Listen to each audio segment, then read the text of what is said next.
আপনি কি জানেন পৃথিবীর জন্মলগ্ন থেকেই বঙ্গদেশের অস্তিত্ব ছিল?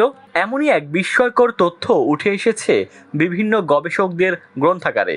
রাজশাহী অঞ্চলে প্রায় ৬০ কোটি বছর আগের ভূতাত্ত্বিক নিদর্শন পাওয়া যায়। বর্তমানের এ বঙ্গদেশ একসময় ১০ থেকে ১৫টি জনপদে বিভক্ত ছিল, তবে এর মধ্যে অন্যতম ছিল ৭টি, যেমন বরেন্দ্র, পুন্ড্র, গৌড়, রাঢ়, বঙ্গ, হরিকেল, সমতট ও চন্দ্রদ্বীপ। আর ভৌগোলিক দিক থেকে এক এক অঞ্চল ছিল এক এক বৈশিষ্ট্যের। এসব বিষয়ে বিস্তর আলোচনা উঠে এসেছে প্রখ্যাত কবি, সাহিত্যিক ও গবেষক মাহমুদুল হাসান নিজামীর লেখা ৭,০০০ বছরের বাঙালি ও ১৫০০ বছরের বাংলাদেশ এবং বাঙালির জাতিতত্ত্ব ১০ লক্ষ বছরের উৎপত্তিসূত্র বইতে।